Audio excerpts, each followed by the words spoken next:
Objective लोगों को, honest लोगों को आप ये काम दोगे, पेपर लीक नहीं होगा।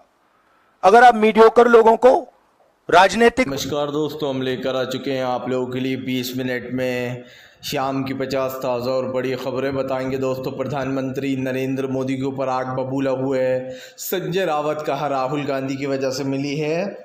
हेमंत सोरेन को बेल, अब सब कुछ बदलेगा। बताएंगे क्यों राहुल गांधी इतने पावरफुल हो गए दोस्तों। आखिरकार क्यों दोस्तों भारतीय जनता पार्टी के ऊपर भड़क गए राहुल गांधी। कहा जनता के मुद्दों को खास कर विपक्ष को नहीं उठाने दिया जा रहा है। संसद में रोका जा रहा है विपक्ष को। क्यों आखिरकार दोस्तों भारतीय जनता पार्टी के ऊपर जमकर भड़कते हुए नजर आए असदुद्दीन ओवैसी। कहा फिलहाल लोग हमें नसीहत न दें। बीजेपी के नेता भरे संसद में हिंदू राष्ट्र के नारे लगा रहे थे। और कैसे दोस्तों बीजेपी की बढ़ गई हैं मुश्किलें। अब से आपको बताते चले ईडी, सीबीआई और ख़ास करके तमाम जगहों के जो लोग हैं वो रफ में राहुल गांधी भी रहेंगे और वो चुनेंगे कौन होगा इसका ख़ास करके ऑफिसर। बताएंगे क्या है ये मामला। तमाम मुद्दों पर होगी बात, लेकिन उससे पहले अगर आपने अब तक हमारे चैनल को सब्सक्राइब नहीं किया है तो जल्दी से कर लीजिए। पास में एक घंटी आएगी, इसको भी दबा दीजिए ताकि हमारे हर वीडियो की अपडेट आपको मिल पाए। दरअसल दोस्तों भाई नरेंद्र मोदी के ऊपर राहुल गांधी फिर से एक बार भड़क गए हैं। राहुल गांधी ने कहा कि संसद में जब आम आदमी के मुद्दे उठाओ, संसद ने हमें जनता ने इसीलिए भेजा है ताकि हम आम आदमी के मुद्दे उठा सकें, लेकिन जैसे ही मेन मुद्दे की बात आती है माइक बंद हो जाते हैं। राहुल गांधी ने स्पीकर पर निशाना साधते हुए कहा कि फ़िलहाल स्पीकर महोदय कहते हैं कि मेरे पास कोई बटन नहीं है, मैंने माइक बंद नहीं किया। आखिरकार माइक दोस्तों बंद कौन कर रहा है। जाहिर सी बात है बीजेपी के लोग भरे पड़े हैं संसद में, वही लोग माइक बंद कर रहे हैं। और दोस्तों सबसे बड़ी बात यह है कि ये हमने पहली बार देखने को मिला है कि संसद में माइक बंद हो जाते हैं। इससे पहले भी विपक्ष था दोस्तों, इससे पहले भी कई बार सत्ता आई और सत्ता गई, लेकिन दोस्तों कभी भी कांग्रेस ने ऐसा ओछापन नहीं किया कि उसने लोगों के माइक बंद कर दिए हों। 2013 या 12 की बात है दोस्तों, और 2012 जब मनमोहन सिंह साहब की सरकार थी, बीजेपी के नेता कुर्सियों पर, टेबलों पर चढ़ चढ़ के हंगामे करते थे, पेपर फाड़ दिया करते थे, तब भी उनके साथ ऐसा नहीं किया गया। आपको बता दें चले दोस्तों, फिलहाल संजय रावत ने फोड़ दिया बीजेपी के सर पर बड़ा बम। संजय रावत बोले जिसको आप शहजादा कहते थे, उसी शहजादे ने हरा दिया आपको आपकी असली जगह दिखा दी। दरअसल दोस्तों ये बात तो संजय रावत सच बोल गए। संजय रावत ने बिल्कुल सही बात की दोस्तों। जिसको शहजादा कह रहे थे प्रधानमंत्री, उसी शहजादे ने जनता का दिल जीत लिया। और कैसे दोस्तों वो एक खास करके राहुल गांधी की युवा है दोस्तों, कैसे एक युवा ने दोस्तों प्रधानमंत्री को पटकनी दे दी, वो भी ऐसी पटकनी दोस्तों कि प्रधानमंत्री अपने अंतिम वक्त तक उसको याद रखेंगे। क्योंकि दोस्तों राजनीति जो है कभी भी किसी एक के सहारे नहीं रहती है, राजनीति बदलती रहती है, लोगों का मूड बदलता रहता है। बीजेपी की सबसे बड़ी गलतफहमी ये है कि हम हिंदुत्व फैला देंगे तो हम कभी सत्ता से बाहर नहीं जाएंगे, लेकिन अब की बार जनता ने बता दिया कि तुम हिंदुत्व फैलाओ या कुछ भी करो, तुम्हें सत्ता से जाना ही होगा। सबसे बड़ी बात दोस्तों, मैं मानता हूँ कि इस देश में धर्म को पूजा जाता है, धर्म का सम्मान किया जाता है, और हर धर्म का, जाहिर सी बात है दोस्तों, हिंदू भाई अपने धर्म को प्यार करते हैं, मुस्लिम भाई अपने धर्म को प्यार करते हैं, ईसाई भाई अपने धर्म से प्यार करते हैं। तो सब लोगों के लिए दोस्तों उनका धर्म अच्छा होता है। हम ये नहीं कह सकते कि भैया आपका धर्म ऐसा है या आपका धर्म वैसा है, लेकिन दोस्तों हमने एक चीज़ नोटिस की, कभी भी कोई भी पार्टी धर्म को राजनीति में बीच में नहीं लेकर आती, सिर्फ बीजेपी को छोड़कर। आखिर दोस्तों आप समझिए, पूरे देश में बीजेपी ही क्यों हिंदुत्व का ढोल नगाड़ा बजाती फिरती है। क्या आम आदमी पार्टी में दोस्तों हिंदू नहीं है? क्या दोस्तों तेजस्वी यादव हिंदू नहीं है, उनकी आरजेडी पार्टी? क्या आम आदमी पार्टी हिंदू नहीं है? कि अरविंद केजरीवाल? दोस्तों सब लोग दोस्तों आप हिंदू भाई हैं, लेकिन कोई भी दोस्तों ऐसी ओछी हरकत नहीं करता कि राजनीति में हिंदू मुसलमान करे। सिर्फ एक नरेंद्र मोदी की बीजेपी को छोड़कर, जो कि खुलेआम इनके नेता कभी हिंदू राष्ट्र के नारे लगाते हैं, तो कभी मुस्लिमों को गालियां देते हैं, तो कभी ईसाइयों पर आरोप लगाते हैं कि तुम लोग धर्मांतर करवा रहा हो। तो ऐसे कई आरोप हैं जिसमें बीजेपी उल्टी खुद ही घिरी हुई है। आपको बताते चले दोस्तों, फिलहाल भारतीय जनता पार्टी के ऊपर जमकर भड़कते हुए नजर आए दोस्तों जो यहाँ पर अखिलेश यादव। अखिलेश ने ऐलान कर दिया है उपचुनाव में भी दोस्तों हो करेंगे खेल। दरअसल दोस्तों एक तरफ अखिलेश यादव हैं तो दूसरी तरफ भारतीय जनता पार्टी। आपको बताते चले पूरी की पूरी 43 सीटें जीत ले गए अखिलेश और राहुल मिलकर। पूरी इंडिया गठबंधन को 43 सीटों पर जीत मिली, यानी कि अगर देखा जाए तो बीजेपी से कई आगे निकल गई है जो है यहाँ पर इंडिया गठबंधन। उधर दूसरी तरफ बीजेपी को इस बात की चिंता है दोस्तों कि उपचुनाव में अब क्या होने वाला है। हालांकि हम ये मानते हैं दोस्तों कि जो मेहनत लोकसभा में हुई है वो अगर उपचुनाव में भी हो गई ना दोस्तों, तो यहाँ पर भी इंडिया गठबंधन अच्छी खासी जीत हासिल कर लेगा। लेकिन मैं मेन मेहनत मानता हूँ मेन चुनाव में दोस्तों, क्योंकि जब ऐसे चुनाव होते हैं तो गड़बड़ियाँ होने की ज़्यादा आशंकाएँ होती हैं। आशंका क्या, ज़्यादा गड़बड़ियाँ करवाई जाती हैं सत्ता पक्ष की तरफ से। लेकिन दोस्तों बात यह है कि अब चाहे इधर से कान पकड़े हम या उधर से पकड़ें, अब एक चीज़ तो साफ़ हो चुकी है कि उत्तर प्रदेश का आने वाला कल अखिलेश यादव के ऊपर टिका हुआ है। उत्तर प्रदेश की जो राजनीति है दोस्तों चीख चीख कर कह रही है कि आने वाले समय में अखिलेश यादव जो है दोस्तों वही बनेंगे उत्तर प्रदेश के सीएम। सीधी सी बात है। और बिहार की राजनीति ये कहती है दोस्तों कि कई दिनों से बीजेपी और नीतीश कुमार मिलकर बिहार का बेड़ा गर्क कर रहे हैं। अब की बार दोस्तों आरजेडी पूरे फुल फॉर्म में सरकार बनाएगी अपनी। पिछली बार हमने देखा था तेजस्वी यादव महज दोस्तों चंद सीटों से पीछे रह गए थे, वरना तेजस्वी की सरकार लगभग ये मानिए बन ही गई थी बिहार में। पर अब की बार कोई मौका नहीं छोड़ा जाएगा। सबसे बड़ी बात ये दोस्तों बीजेपी की सरकार क्या काम कर रही है, कैसा काम कर रही है, दुनिया देख रही है। बिहार के लिए कोई विकास नहीं दोस्तों, जो काम बड़ी बड़ी बातें की जाती हैं उसका कोई मतलब नहीं है। आपको बताते चले दोस्तों फ़िलहाल बिहार की राजनीति की तो बात हम बाद में करेंगे, लेकिन अगर हम उत्तर प्रदेश की ही बात करें दोस्तों तो योगी आदित्यनाथ हाई टेंशन में है। उनको टेंशन है कि कहीं अखिलेश अब लोकसभा के बाद विधानसभा में भी सेंध ना लगा दे, क्योंकि ये तो साफ है दोस्तों कि इंडिया गठबंधन मिलकर चुनाव लड़ेगा। और दोस्तों जिन जिन जगहों पर सीटें खाली हैं उन पर उपचुनाव हो रहा है। हालांकि दोस्तों ज़रूरी नहीं है कि जिन जगहों पर चुनाव हो रहा है वहाँ पर ज़्यादातर जीती हो, क्योंकि कई सीटें ऐसी भी होती है दोस्तों जो बीजेपी जहाँ पर मजबूत है वो सीटें हैं इस उपचुनाव में। तो कहीं ना कहीं ये बात साफ़ हो जाती है कि दोस्तों जगहों के हिसाब से भी रहता है। जैसे कि हमने देखा जहाँ जहाँ कांग्रेस और समाजवादी पार्टी मजबूत थी वहाँ पर उसने अपने प्रत्याशी उतारे और जीत कन्फर्म हुई। तो आने वाला समय भी कुछ यही कहता है कि फ़िलहाल एक चीज़ तो साफ़ है, इस बार भी इंडिया गठबंधन कुछ धमाल करने जा रहा है। आपको बताते चले दोस्तों ख़िलहाल भारतीय जनता पार्टी बुरी फंसी दोस्तों, नीतीश कुमार को लौटाया खाली हाथ। तो दोस्तों आपको बताते चले पावर मंत्रालय मिला ख़ास करके नायडू को। दरअसल दोस्तों नीतीश कुमार कब पलटी मार दें ये किसी को पता नहीं है। भले ही दोस्तों आने वाले विधानसभा चुनाव की चर्चाएं हो रही हैं 2025 के इस चुनाव की, लेकिन दोस्तों एक चीज़ तो साफ़ हो चुकी है, बीजेपी से कब पलटी मार देंगे नीतीश कुमार ये कोई नहीं जानता है। क्योंकि जो हमें दिखाई दे रहा है दोस्तों वो राजनीति तो यही कहती है कि भारतीय जनता पार्टी को बड़ा झटका लगने जा रहा है। सबसे बड़ी बात ये दोस्तों काफ़ी लंबे समय से जो ये राजनीति कर रहा है नीतीश कुमार ने पूरी कोशिश की है दोस्तों कि वो इस राजनीति को ऐसे ही रखें, बीजेपी का साथ लेकर चलें दोस्तों और जनता के लिए कुछ ना करें। सबसे बड़ी बात ये जब बात बिहार के विकास की आती है दोस्तों तो बिहार का विकास कहीं दिखाई ही नहीं देता। एक के बाद एक 5 पुलों का गिर जाना ये अपने आप में दोस्तों एक बहुत बड़ी समस्या है। आप समझिए इतने बड़े बड़े घोटाले अब सामने आएंगे तो जनता भाई वोट देने से पहले 10 बार सोचेगी। मैं तो यही सोच कर हैरान हूँ कि एक गिर जाता, 2 गिर जाते, 5 पुल गिर गए एक के बाद एक। तेजस्वी यादव ने इस पर सवाल भी उठाया। तेजस्वी ने कहा कि ये बिहार का विकास है जो कि अब तैर रहा है। पहले एक पुल गिरा, फिर दूसरा गिरा, फिर तीसरा गिरा, चौथा, फिर 5वां, और ये सब कुछ 5 दिन के अंदर हुआ है।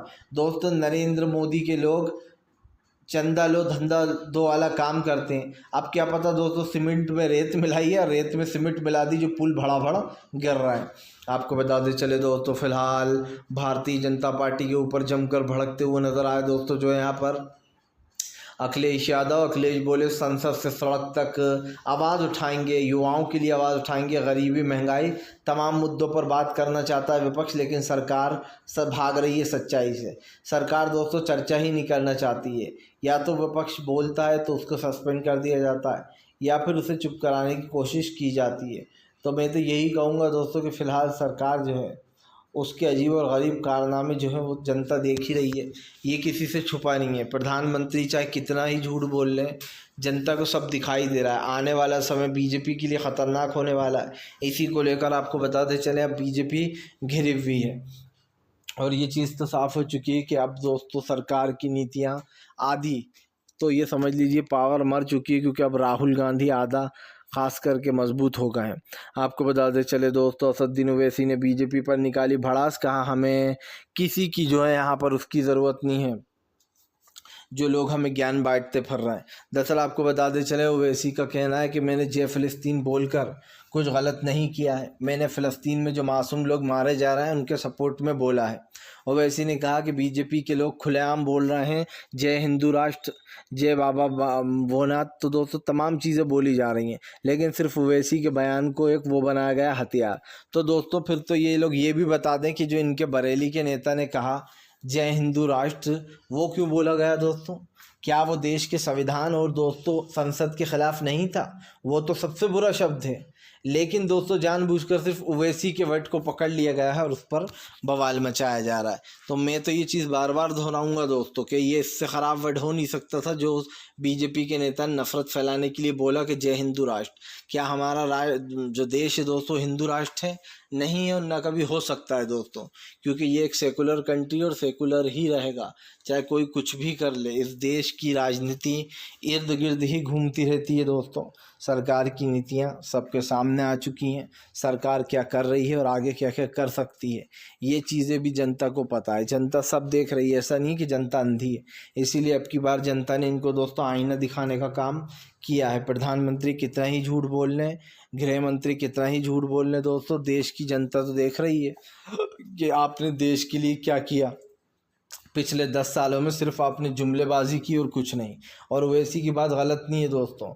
अगर बीजेपी जो है यहाँ पर डिप्टी स्पीकर पर क्यों अड़ी हुई है, ओवैसी ने डिप्टी स्पीकर का पद का भी कहा। ओवैसी ने कहा कि हमेशा ये होता है कि डिप्टी स्पीकर विपक्ष के पास होता है जब वो मजबूत स्थिति में होता है। तो और दोस्तों अब की बार तो विपक्ष इतनी मजबूत स्थिति में है कि अगर अभी नीतीश कुमार डोल जाए तो इधर इंडिया गठबंधन की सरकार बन जाएगी। तो आप समझ सकते हैं कि फ़िलहाल डिप्टी स्पीकर का पद बीजेपी सिर्फ इसलिए नहीं देना चाह रही है ताकि दोस्तों पूरे संसद पर कंट्रोल रख सके, और ये चीज़ बार बार उठेगी। अगर आप संसद पर कंट्रोल रखने की कोशिश करेंगे तो भैया विपक्ष तो सवाल उठाएगा ही। और मैं तो इस चीज़ को दोस्तों बार बार कहता हूँ कि फ़िलहाल सरकार की जो नीतियाँ हैं वो हमें समझ में नहीं आ रही हैं। सरकार सिर्फ अकेले संसद चलाना चाहती है, वो धीरे धीरे अपने बिल पास कराकर विपक्ष को बाहर निकाल देती है। और ये तो सवाल उठेगा ही कि जब आप विपक्ष से अंदर रहेगा तभी तो वो सवाल पूछ पाएगा, जनता के जवाब, जनता के लिए दोस्तों कुछ काम कर पाएगा। लेकिन जानबूझकर विपक्ष को डराने की कोशिश की जाती है, उन्हें संसद से बाहर निकाल दिया जाता है जब भी वो मेन मुद्दों पर बात करते हैं। तो इसलिए मैं इस चीज़ को बार बार कहता हूँ दोस्तों कि सरकार चाहे कुछ भी करे, विपक्ष का मूड साफ साफ दिखाई दे रहा है। आपको बताते चले दोस्तों, भारतीय जनता पार्टी को लगेगा 440 वाट का झटका दोस्तों, नीतीश कुमार बीजेपी से हो चले नाराज। दरअसल दोस्तों बताया जा रहा है अब बीजेपी बिहार में फूट पड़ने वाली है। एक तरफ बीजेपी के नेता दोस्तों जो अश्विनी चौबे हैं वो कह रहे हैं कि फ़िलहाल हम बीजेपी सबसे ज़्यादा सीटें जीतेगी अकेले चुनाव लड़कर बिहार में। और था दूसरी तरफ नीतीश कुमार के जो स्पोक पर्सन है उन्होंने हमला बोल दिया। उनका कहना है कि फ़िलहाल बिहार की राजनीति नीतीश कुमार के इर्द गिर्द घूमती है और नीतीश कुमार ही बिहार के जो है कर्ता धर्ता हैं। उन्होंने कहा कि फ़िलहाल इसमें कोई संदेह नहीं होना चाहिए कि नीतीश कुमार की वजह से ही बीजेपी की सरकार बनी है। तो आप बता दें अभी से अब बीजेपी में टक्कर शुरू हो गई है। एक तरफ नीतीश के मंत्री भिड़ रहे हैं, दूसरी तरफ बीजेपी के मंत्री बयानबाजियाँ कर रहे हैं। तो इससे ये तो साफ हो जाता है दोस्तों कि बिहार में से कब खेल शुरू हो जाए और कब लोकसभा में दोस्तों बीजेपी की सत्ता चली जाएगी ये कोई नहीं जानता। नीतीश के पास इतना अच्छा मौका था दोस्तों बीजेपी से बदला लेने का, लेकिन नीतीश कुमार ने ना बिहार के लिए कुछ अच्छा किया, ना दोस्तों अग्निवीर योजना जैसी चीज़ें हटाई जा रही हैं। उल्टा बिहार के लिए दोस्तों क्या किया है सब जानते हैं, ना विशेष राज्य के दर्जे की मांग की। तो ये तो साफ दिखाई दे रहा है दोस्तों कि फ़िलहाल किस तरीके से बिहार को बर्बाद किया जा रहा है और नीतीश कुमार की वजह से ही सरकार बनी हुई है। अगर नीतीश कुमार अभी पल्ला झाड़ लें बीजेपी की सरकार अभी गिर जाएगी, अल्तमत में आ जाएगी। लेकिन जो हो रहा है वो दुनिया देख रही है। ये सरकार कब तक चलेगी इसका कोई अनुमान नहीं लगा सकता दोस्तों। जिस दिन जिस दिन मूड ख़राब हो गया नायडू और नीतीश का, उस दिन वो दोनों मिलकर सरकार गिरा डालेंगे। और ये आप लिख कर रख लीजिए, ये होना तय है, ये होकर रहेगा। क्योंकि 5 साल तक इस सरकार का चलना लगभग नामुमकिन है, किसी हाल में नहीं चलेगी। 1 साल चल जाए बहुत बड़ी बात है दोस्तों। आपको बताते चले दोस्तों, फिलहाल भारतीय जनता पार्टी के ऊपर भड़कते हुए नज़र आए दोस्तों हेमंत सोरेन बोले मुझे 5 महीने तक बिना किसी वजह के जेल में रखा गया, ये सब कुछ बीजेपी की बदले की कार्रवाई थी। दरअसल दोस्तों हेमंत सोरेन को झारखंड के जो सीएम हैं उनको जेल भेज दिया गया था। ऐसा पहली बार हो रहा है देश में कि चुने हुए सीएमओ को जेलों में डाला जा रहा है। पहले हेमंत सोरेन को डाला और उसके बाद दोस्तों अरविंद केजरीवाल को जेल में डाला गया था। आपको याद होगा दोस्तों, अरविंद केजरीवाल जो हैं उनकी बेल हो गई थी, बेल मिल गई, लेकिन दोस्तों ईडी जल्दी जल्दी भागे और हाई कोर्ट में बिना जो है दोस्तों उसकी कॉपी लिए हुए, जजमेंट की कॉपी लिए हुए वो बिना उसके पहुंच गई और हाई कोर्ट ने रोक भी लगा दी। तो संदेह तो उठेगा कि जज साहब बीजेपी के तो नहीं थे कहीं, ये संदेह तो उठेगा। दूसरी बात दोस्तों कि जब इस पर रोक लगाई गई तो उसके तुरंत बाद जिस दिन सुनवाई होना थी कि अरविंद केजरीवाल की बेल रहेगी या फिर जो ये बेल दी गई है गलत है, क्या था ये मामला। लेकिन दोस्तों देखिए, एक बार बेल हो गई तो बेल तो मिलकर रहती है, इसमें ये आप भी जानते हैं। दूसरी बात दोस्तों कि अरविंद केजरीवाल को उसी दिन जो है सीबीआई आती है कोर्ट में और गिरफ्तार कर ले जाती है, ताकि केजरीवाल दोस्तों जेल से बाहर ना आ पाए। और आम आदमी पार्टी की स्थिति जो अभी ख़राब चल रही है, ज़्यादा अच्छी नहीं है, क्योंकि केजरीवाल जाहिर सी बात है दोस्तों जब बाहर होंगे तो आम आदमी पार्टी की स्थिति और अच्छी होगी। दूसरी तरफ दोस्तों अरविंद केजरीवाल को फंसा के रखने के लिए बीजेपी पूरी कोशिशें कर रही है, तो वहीं दूसरी तरफ दोस्तों भारतीय जनता पार्टी को एक बड़ा झटका भी अब लगने जा रहा है। जल्द ही केजरीवाल जेल से बाहर आएंगे, भले ही उन्हें सीबीआई पकड़ कर ले गई दोस्तों, लेकिन ये चीज़ सब देख रहा है जज साहब, और ख़ास करके दोस्तों DY चंद्रचूड़ के पास जब कोई केस जाता है तो वो तफ्तीश से देखते हैं उस चीज़ को। तो ये तो साफ दिखाई दे रहा है कि अरविंद केजरीवाल को किस तरीके से फंसाया गया। इसकी हेमंत सोरेन ने आलोचना की है और कहा है कि फ़िलहाल मुझे भी 5 महीने तक बिना किसी वजह के जेल रखा गया। अभी परसों ही दोस्तों कपिल सिब्बल ने उनको बेल दिला दी और ईडी धड़ाम हो गई। ईडी के पास कोई सबूत नहीं निकला, हालांकि ईडी विरोध कर रही थी सोरेन की बेल का, लेकिन उसके बाद भी दोस्तों कुछ हासिल नहीं हो पाया ईडी को। आपको बताते चले दोस्तों, फिलहाल भारतीय जनता पार्टी के ख़िलाफ़ जमकर भड़कते हुए नज़र आए दोस्तों इमरान प्रताप गढ़ी बोले राहुल गांधी एक योद्धा हैं, वो गरीबों की, पिछड़ों की, दलितों की, अति पिछड़ों की आवाज़ है। आपको बता दें दोस्तों, अब कोई अगर सबके लिए आवाज़ उठाता है गरीबों के लिए तो वो सिर्फ इंडिया गठबंधन है। जबकि दोस्तों बीजेपी में क्या चल रहा है सब जानते हैं, ST OBC SC इन सब के लिए दोस्तों जो है यहाँ पर बीजेपी के राजनीति में कोई जगह नहीं है। जब इनको आरक्षण देने की बात आती है तो बीजेपी भाग निकलती है। बड़ी बड़ी बातें करवा लो सिर्फ कि हम आरक्षण देंगे, हम मुस्लिमों का आरक्षण बंद कर देंगे सत्ता में आएंगे तो। लेकिन क्या हुआ, नायडू के आगे बीजेपी को झुकना ही पड़ा, क्योंकि नायडू तो बीजेपी की राजनीति से बिल्कुल दोस्तों इधर हैं, उनकी राजनीति साफ दिखाई दे रही है। और इससे पहले भी दोस्तों मैंने कई चीज़ें बोली हैं और कई चीज़ें कही हैं। ये चीज़ तो साफ़ हो चुकी है कि फ़िलहाल सरकार की जो नीतियाँ हैं या फिर दोस्तों सरकार जो काम करने के वादे करती है उससे इर्द ही इनकी राजनीति है। चंद्रबाबू नायडू तो डूबेंगे ही दोस्तों, बीजेपी तो डूबेगी लेकिन चंद्रबाबू नायडू को भी ले डूबेगी। आप लिख कर रख लीजिए, जो भी देश में बीजेपी के साथ है, बीजेपी का साथ दे रहा है दोस्तों, उसको इसका वो चुकाना पड़ेगा, क्योंकि देश की जनता अब दोस्तों बीजेपी के ख़िलाफ़ है, सीधी सी बात। और जो भी भारतीय जनता पार्टी का साथ देता है जनता उसे भी ठिकाने लगाने में ज़्यादा देर नहीं लगाती है। इसलिए दोस्तों जो लोग पैसों के बल पर साथ दे रहे हैं या पदों के बल पर साथ दे रहे हैं वो लोग सतर्क हो जाइए, क्योंकि अब जनता आपको नहीं जिताएगी। जनता समझ चुकी है कि तुम लोग पैसों के लिए कुछ भी कर सकते हो दोस्तों। फ़िलहाल तो ये है कि ये लोग किसी का भी साथ दें, कोई फ़र्क नहीं पड़ता, अगर सरकार गिरना है तो गिर कर रहेगी। फ़िलहाल दोस्तों वीडियो अच्छा लगे तो कृपया इसको लाइक करें, चैनल पर पहली बार आएँ सब्सक्राइब